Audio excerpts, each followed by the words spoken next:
میرے سامنے تاج الشریعہ نے یہ جملہ فرمایا۔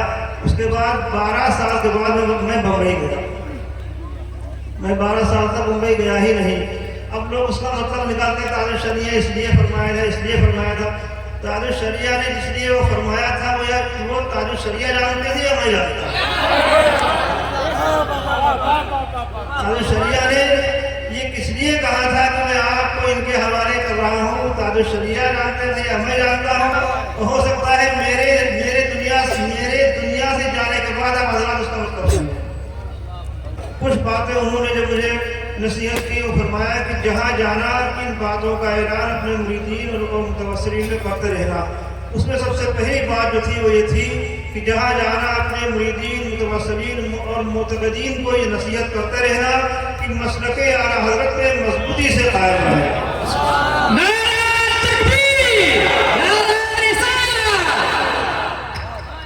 مسلک اعلیٰ حضرت پہ مضبوطی سے قائم رہے جہاں جاتا ہوں، اور جہاں بھی سفر کرتا ہوں وہ سب سے پہلا مقصد یہی ہوتا ہے کہ سب سے پہلے لوگوں کو یہی نصیحت کی جائے کہ تا زندگی مسلک اعلیٰ حضرت پہ مضبوطی سے قائم رہیں۔ ہمارے اسلاف کا جو مسلک تھا، اللہ کے رسول سید عالم صلی اللہ علیہ وسلم اور صحابہ کرام سے جو ہمارا مسلک چلا آ رہا ہے، اسی مسلک کو ہم اس وقت امتیاز کے لیے مسلک اعلیٰ حضرت کہتے ہیں۔ اسی پہ مضبوطی سے قائم رہیں، اسی پہ قائم رہ کے ہماری دنیا بھی بنے گی اور انشاءاللہ ہماری آخرت بھی سنورے گی۔ میں یہاں پہ آیا تو ابھی آپ نے تقریرا سنی، نصیحت سنی، اور یہ ہمارے حضرت اقبال نے جو ہے نعت پڑھی، اس میں تاج الشریعہ کا انہوں نے وہ جملہ بھی نقل کیا، اور انہوں نے مولانا حماد صاحب نے بھی تاج الشریعہ کا وہ جملہ نقل کیا جو آپ نے ممبئی میں فرمایا تھا کہ میں آپ کو میرا نام لے کے ان کے حوالے کر رہا ہوں۔ تاج الشریعہ نے 2011 میں جملہ فرمایا تھا، اور 2011 میں وہاں موجود تھا۔ میرے سامنے تاج الشریعہ نے یہ جملہ فرمایا۔ اس کے بعد 12 سال کے بعد میں بمبئی گیا۔ میں 12 سال تک ممبئی گیا ہی نہیں۔ اب لوگ اس کا مطلب نکالتے ہیں تاج الشریعہ اس لیے فرمایا تھا، اس لیے فرمایا تھا۔ تاج الشریعہ نے جس لیے وہ فرمایا تھا وہ تاج الشریعہ جانتے تھے یا میں جانتا؟ تاج الشریعہ نے یہ کس لیے کہا تھا کہ میں آپ کو ان کے حوالے کر رہا ہوں؟ تاج الشریعہ جانتے تھے یا میں جانتا ہوں؟ ہو سکتا ہے میرے دنیا سے جانے کے بعد آپ حضرات اس کا مطلب سمجھا۔ وہ تاج الشریعہ کی حقیقت اور ان کی کیا شخصیت تھی۔ میں طالب علمی کی دور جب میں ثالثہ کی جماعت میں تھا، ثالثہ کی جماعت سے میں ان سے میری ملاقات، سب سے پہلی ملاقات میری تاج الشریعہ سے ہوئی۔ میں ثالثہ کی جماعت ٹانڈا منظر حق میں پڑھتا تھا، میں بریلی شریف گیا، اور جانے کے بعد میرے ساتھ کچھ لوگ تھے، ابھی جتنے لوگ تھے سب موجود ہیں الحمدللہ۔ بلگرام میں 8-10 لوگ تھے، اس میں ایک مبین بھائی تھے، وہ گئے، وہ تاج الشریعہ اندر گزر، دروازے پہ بھیڑ تھی، اور جا کے کہا کہ بلگرام سے سید صاحب ہے، میرا نام لیا۔ میں وہاں سے بھیڑ تھی، مجھے بھیڑ سے ذرا تھوڑا ابھی بھی الجھن ہوتی، شروع سے رات بھیڑ مارنے میں زیادہ رکتا نہیں۔ میں وہاں دروازے چلا گیا کہ چلو جب تھوڑا بھیڑ ختم ہوگی رات میں آ کے ملاقات کریں گے۔ تو مبین بھائی دوڑ کے آئے، سڑک پہ میرے پاس آئے، کہا میں اندر گیا تھا، میں نے حضرت سے کہا کہ بلگرام سے سید صاحب تشریف لائے ہیں، تو حضرت آپ نام سن کے کھڑے ہوئے ہیں، تو میں صبح سے کہوں گا چلو۔ یقین جانیے جب میں اندر گیا تو میں نے دیکھا حقیقت میں تاج الشریعہ کھڑے ہوئے تھے، اور بہت سے وہاں میں پہلی مرتبہ گیا تھا، بہت بڑا واقعہ اس میں پیش آیا میرے ساتھ، اور اس واقعے سے پورا واقعہ تو بیان نہیں کروں گا۔ اس واقعے سے وہاں پہ مجھے یہ ظاہر ہوا کہ اعلیٰ حضرت فاضل بریلوی رحمۃ اللہ تعالیٰ علیہ کو اللہ کے رسول سے جو عشق تھا، اور وہ اللہ کے رسول کی نسبت کی وجہ سے سادات سے جو محبت تھی اعلیٰ حضرت کو، آج بھی اعلیٰ حضرت کی مزار پہ اگر کوئی سید جائے اور جانے کے بعد وہاں دل سے حاضری دے تو اعلیٰ حضرت کا فیض اب بھی سادات کے لیے خاص ہے۔ یہ میں ایسی بات نہیں کہہ رہا ہوں کہ میں کوئی عقیدت میں بول رہا ہوں یا میں کوئی اپنے نعرے لگوانے کی، میرے اوپر یہ بیتی ہے، مشاہدہ کیا ہے میں نے اس بات کا۔ میں ارے ٹائم ہو جائے گا. میں گیا پہلی مرتبہ بریلی شریف. مبین بھیا کہ چلیے بریلی ورس میں کہا چلو. گیا نہیں تھا, نام سنتا تھا, اعلیٰ حضرت کا نام گھر سے سنا, نعتیں گھر میں پڑھی آتی تھی. میرے بڑے ابا اعلیٰ حضرت کا ذکر کرتے رہتے تھے تو سوچتا تھا کہ بریلی شریف سنتا تھا. خیر میں تیار ہو گیا, کپڑے پہنے. میرے یہاں سے ہردوئی سے جب چلتے ہیں راستے میں شاہباز پڑتا ہے. شاہباز میں ہم لوگوں کا چائے پی لیں, تو خیر چائے کے لیے ہوٹل سے چائے لیں. میں نے چائے پی. جب میں نے جیب میں ہاتھ ڈالا تو پیسے نہیں تھے, پیسے ختم ہو گئے. ہم نے کہا ادھر تو پتا چلا کہ جو کرتا میں پہنے تھا جس میں پیسے تھے وہ میں نے ٹانگ دیا اور دوسرا کرتا پہن لیا, اس میں پیسے نہیں تھے. اب میں وہاں پہنچ گیا. پہنچنے کے بعد وہاں انٹر کالج میں لوگ ایک کمرہ وہاں پہ الاٹ کرایا. وہاں ایک صاحب اپنا وہ پلاسٹک کی ایک کرسی اسے بچھا بیٹھے تھے. میں اس پہ بیٹھ گیا. طبیعت ٹھیک نہیں تھی, میرے زکام تھا اور بخار بھی تھا. میں اس کی جو پنی بچھی تھی پلاسٹک کی اس پہ بیٹھ گیا. وہ آئے, انہوں نے جب کونا اٹھایا, آ کے بیٹھ گیا. بیڑی پی کے اسی میں بجھا کے جلا دو گے چل دیے. ہم نے سوچا غلطی تو میری ہے, میں نے پوچھا معاف کرو اور میں ان کے کنارے بیٹھ گیا. بہرحال مجھے زکام تھا اور وہاں وہ لوگ لنگر کا کھانا لے کے آئے, بریانی لے کے آئے.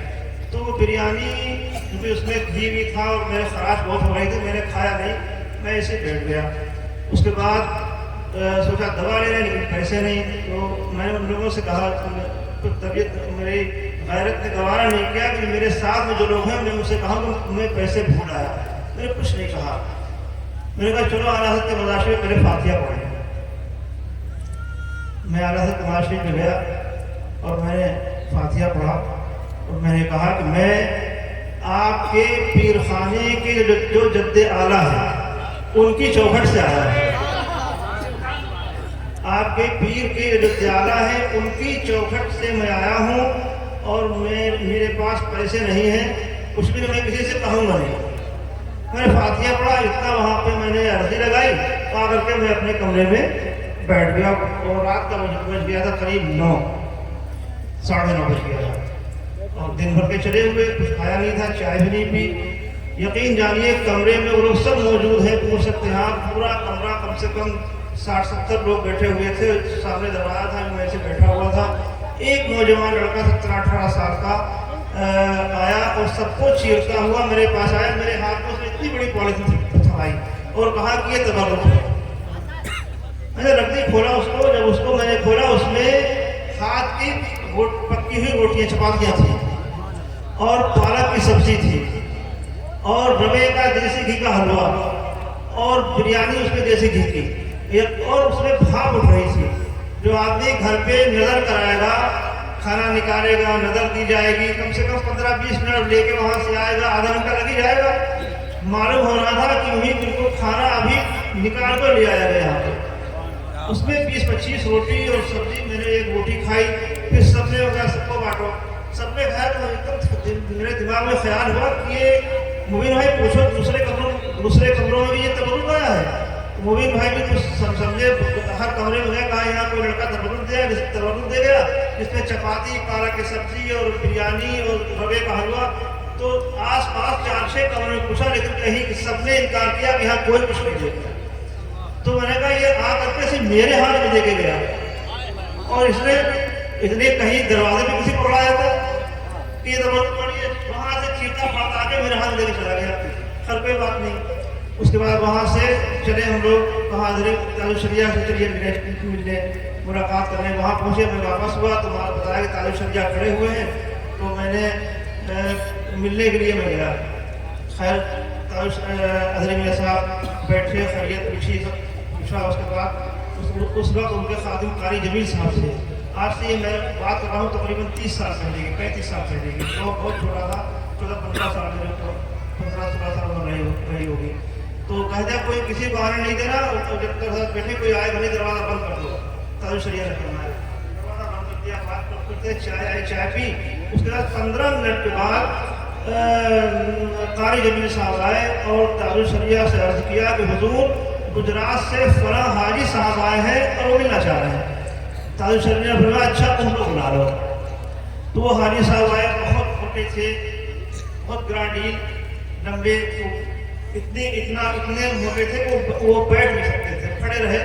انہوں نے سلام کیا تاج الشریعہ کو، انہوں نے جواب دیا تو تاج الشریعہ نے ان سے میرا تعارف کرایا کہ یہ بلگرام سے آئے ہیں، اور اس کے بعد ان کا ٹھیک ہے حضرت میں چلتا ہوں. پھر انہوں نے جیب میں ہاتھ ڈالے، مجھے نظر پیش کی. میں نے کہا پورے نہیں یہ نظر ہے، اور اگر یاد رہے تو آستانے وہاں بلگرام میں آستانے پہ جا کے میرا سلام پیش کر دیجیے گا. پھر انہوں نے تاج الشریعہ کو نظر پیش کی اور وہ حاجی صاحب چلے گئے، بیٹھے بھی نہیں، پانی بھی نہیں کیا، انہوں نے چلے گئے وہ. پھر قریب پون گھنٹہ میں وہاں بیٹھا. میں نے کہا اچھا میں نے اجازت چاہی تو تاج الشریعہ نے فرمایا کہ آپ یہیں رکیے. وہاں کہاں رکے؟ میں نے کہا ٹھیک ہے سمجھ جا رہا ہوں، سویرے آؤں گا. میں وہاں سے نکلا، آ کر کے میں نے دوا لی، دوا خریدی. 500 روپے انہوں نے مجھے نذرانہ دیا. آج سے 35 سال پہلے آج کے 500 روپے آج کے 10,000 کے برابر ہو گئے. میں نے دوا خریدی، وہاں سے آیا، وہاں میں نے چائے منگائی، دوا کھائی، پھر اور کچھ میں نے سامان منگایا. کسی کے پاس پیسے نہیں تھے، اس نے مجھ سے کہا، میں نے اس کو کچھ پیسے دیے. مبین بھائی بولے حضرت آپ صبح سے آئے ہیں، آپ نے نہ دوا لی نہ آپ نے کچھ خرچ کیا، اب آپ خرچ کر رہے ہیں. تو میں نے ان سے بتایا کہ میرے پاس پیسے نہیں تھے، میں جس کرتے میں پیسے تھے وہ کرتا گھر پہ بھلایا. بولے ارے آپ نے مجھ سے بھی نہیں کہا، آپ کو مجھ سے کہنا چاہیے تھا. اور ہم لوگوں سے آپ بتاتے ہیں، ہم لوگ آپ کے ساتھ میں، آپ کے غلام میں، آپ کے خادم ہیں، یہ ہیں وہ ہیں، ہم آپ کے لیے چائے لاتے، دوا لاتے.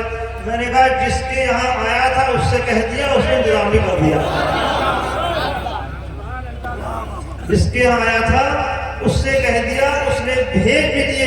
اس کے بعد کچھ اور باتیں ظاہر ہوئی جو بتانے والی نہیں ہے. اس سے صاف ظاہر ہوا کہ اعلیٰ حضرت کی مزار پہ ابھی بھی کوئی اگر صحیح النسب سید پہنچ جائے اور پہنچنے کے بعد وہ اپنی عرضی لگائے تو اعلیٰ حضرت کا جس طرح سے سادات کے ساتھ محبت خاص تھی، اسی طرح سے اعلیٰ حضرت کا فیض بھی سادات کے ساتھ ان کا فیض بھی خاص ہے.